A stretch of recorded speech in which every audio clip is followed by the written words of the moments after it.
What is going on, everyone? Phil here for KO Gaming, and if you're anything like me, this past week you've probably been playing quite a lot of the new competitive first-person shooter from Blizzard Entertainment, Overwatch. Being the very first first-person shooter from this AAA game development studio, people have been absolutely hype about it for months. It's finally here, and so I decided to actually sit down and take some time to record some of the best tips and advice that I can give to people who may be relatively new to the game, and maybe to people who are playing it, but need a little bit of help trying to figure out how to play with certain characters, out of which I'd probably say 10 out of the 21 characters in the cast I've had a decent amount of time to play with, and I think I've learned enough that I could lend you a little bit of knowledge and experience. So without further ado, here we go with my tips for Overwatch.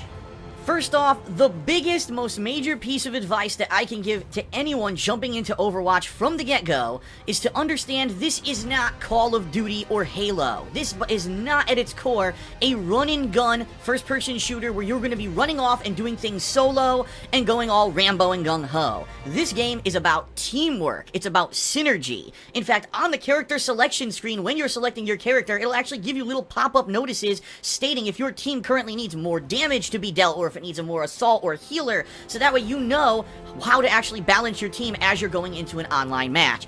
In Overwatch, if everyone runs off and does everything for themselves, you are going to lose. And that is what I think is one of the core attractions to the game, is that it's something different and refreshing. It's not your typical first-person shooter. Now, of course, what that goes hand in hand with is the fact that there are 4 different playable classes in Overwatch. There's a more assault-based class, which is about dealing damage. There's a more support-based class that could be a balance between dealing damage and doing other things for your team that could help in certain scenarios. There's a defensive class, characters who are more like tanks with high HP, even though they may have some other uses as well. And of course, the more healers, the 4 characters who can basically restore your HP and or buff your shields, or through other ways aid your team in ways other than just dealing damage. So that's a cool thing, and every single person who plays Overwatch is probably going to sink into one of these kind of sets. For me, I actually felt that in different situations, I felt like maybe this match I want to support my team, this match I really feel like just doing a lot of kills, and so it's cool that you have that variety. With 21 characters from the get-go, it might take you some time to fall into line with what you like,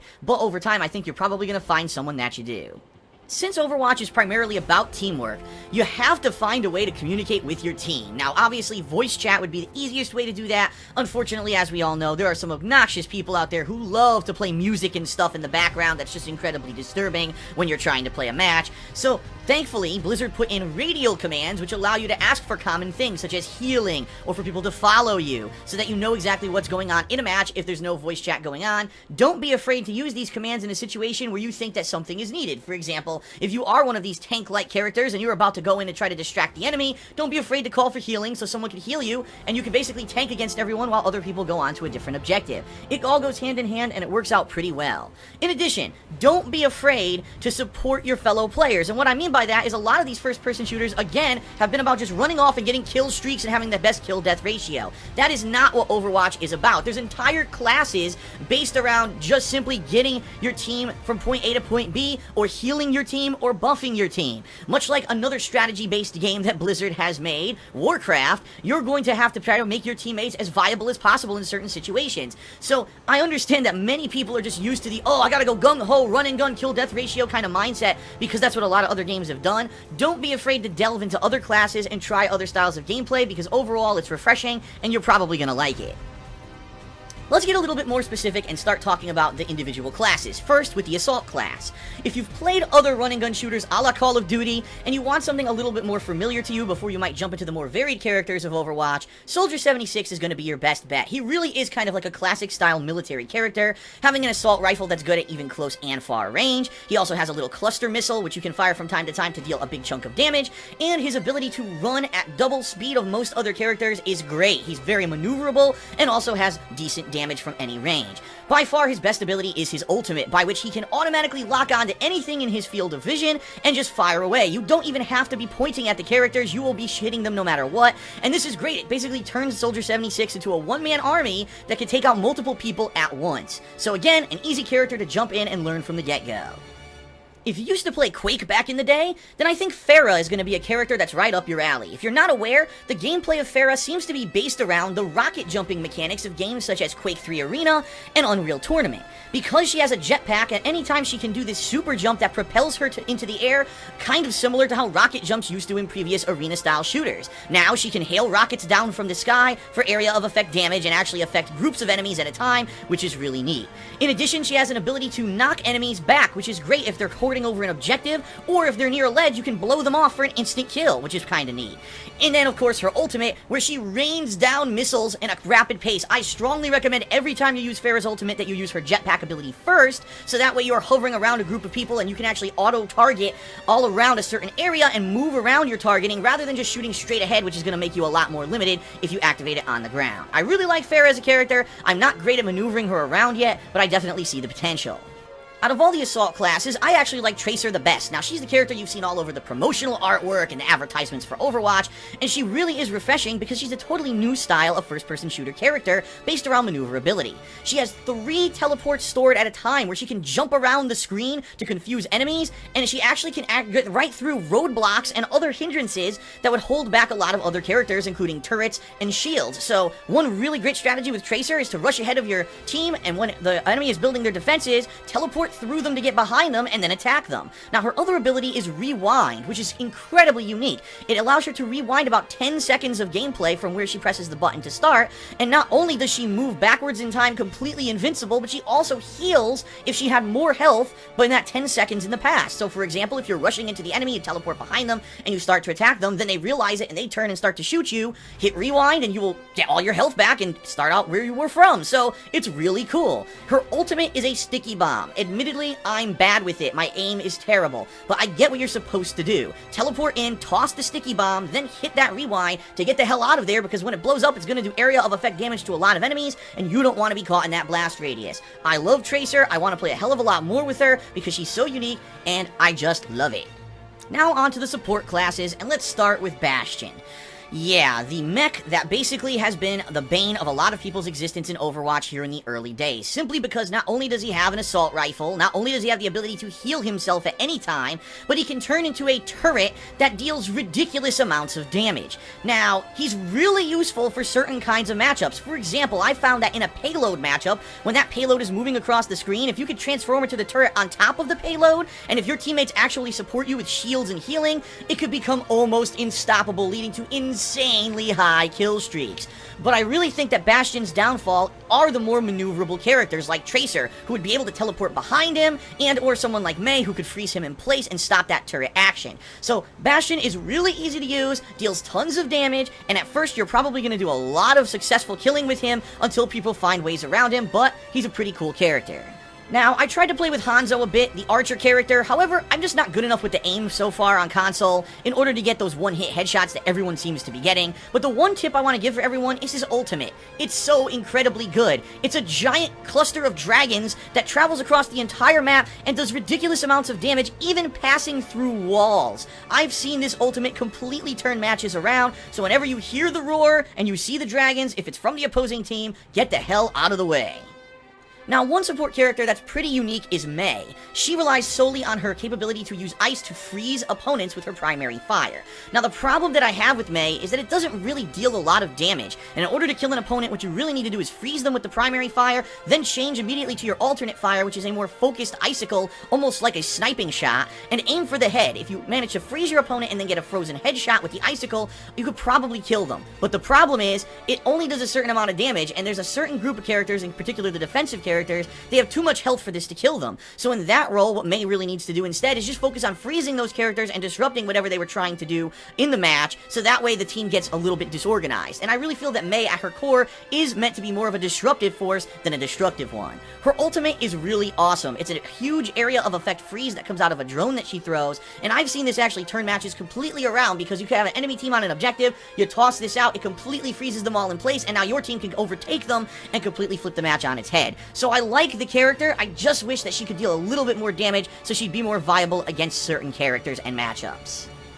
Now, admittedly, the class I've played the least of is the defensive class, so really I'm only going to talk about a couple characters, starting with Reinhardt, the character who I used the most from that class.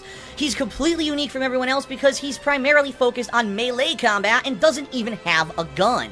Now, the good thing is, they gave him a crazy powerful shield, and one of his primary capabilities is to block your team and or block an objective as you're trying to defend it, or even move slowly across a map from point A to point B. This shield absorbs tons of damage, and if Reinhardt actually gets buffed by his team, he can become a disruptive dynamo, having so much health and shields that he can just rush in and slam things left and right. His other ability is a unique shoulder charge that will push enemies across the screen, slamming them against the wall if you do connect with one, stunning them, and then allowing you to do a follow-up hit or two, pretty much leading to an instant kill in most situations. Now, you have to be careful, because if you do not hit anyone, Reinhardt will continue to dash until he hits a wall, and if there's not a wall, he will dash right off of a cliff, leading to a suicide. So be very careful. His ultimate is nice as well. It's a small area of effect directly in front of him where he slams the ground and basically knocks any opponents in front of him down, stunning them for a few seconds. It's great if you're facing a group of opponents, or again, if you're trying to take an objective that's already overrun with the enemy, but I found more times than not,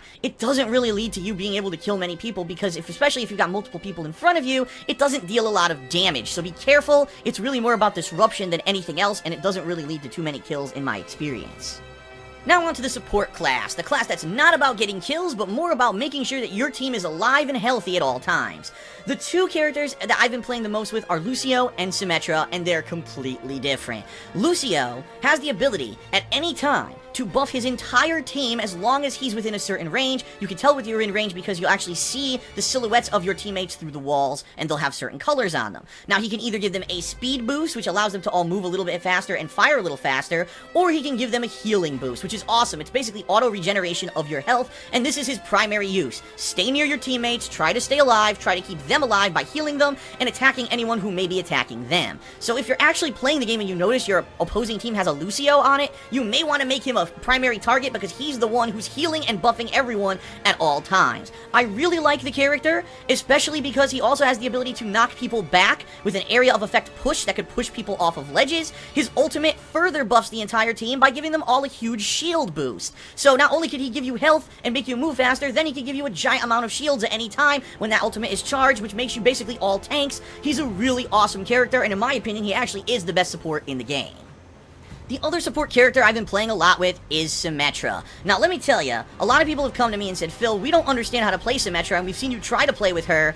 What can you give us for tips, alright? It seems to me Symmetra is not meant to be a healer in any way, shape, or form. In fact, she doesn't have the ability to heal anyone. What she can do is give a very small shield boost to each character on your own team. It's not a huge one, and honestly, it's not that big of a deal. I think primarily she's used for two things. Number one, her turrets. She can place 3 turrets on anything. A wall, the floor, the ceiling. Hell, in the payload missions, you can even put it on the moving payload. And these turrets are great. They auto-target enemies as they run by. They don't necessarily stick out visually, so you may just accidentally not realize there's a turret there and then get fried. They're pretty useful. And one of the most useful things I've found for them is at the beginning of a match, especially if you're on the defense, run to the enemy spawn before they have a chance to come out of the spawn door, place 3 turrets around the door, so that way they can't see it on their way out. They'll run straight into 3 turrets, and for the first few seconds of the match, you're going to see 2, 3, 4 people die to these before they realize they're even there and have to turn around to take them out. While they're doing that, you can get some cheap kills, so basically you can disrupt the entire first minute of the game with her turrets, and it's really great. Her other really good ability is the teleporter. Her ultimate doesn't deal any damage, nor does it really buff your team. What it allows you to do is create a teleportation portal that you can place anywhere throughout the map. Now, one of the major gripes that I have with Overwatch is that when you die, you have to run from that original spawn point all the way across the map to where the action is. This portal negates that by allowing you to teleport wherever Symmetra puts it down. So your best bet is to build up your ultimate, run 1 or 2 rooms away from where the action is, put down this portal, and now everyone's going to be able to teleport quickly into the action after they die. It's a huge asset, and I've seen matches where we've literally only won the match because Symmetra is teleporting people right into the thick of things. It's really useful, but be careful where you put it, because if you put it out in the open, people will destroy it easily, and then you've wasted your ultimate. As for her weapon, well, the primary fire is a short lock-on beam. You have to be pretty close to your enemy, but it locks on. You don't even have to be aiming at them. You just have to hold down the button, and this constant stream of damage will be dealt. It's actually quite damaging, and I found out with standoffs with characters such as the Reaper that I've actually beaten him head up if I locked on with the beam and started shooting him before he ever shot me, so it's really powerful. Her alternate fire is also great. You charge it with your left trigger, and when you release, it's a giant ball of energy that if fully charged can deal over 100 damage per blast. It could actually almost insta-kill certain characters. It's slow moving, it's deceptive. You may think that it's gonna miss, and then boom, hit you right in the face. It's really good, and it's one of the things I've really liked using with Symmetra. I think she's a very unique character, a lot different than the other healer styles, and I think that you'll like her if you do put a little bit of time in.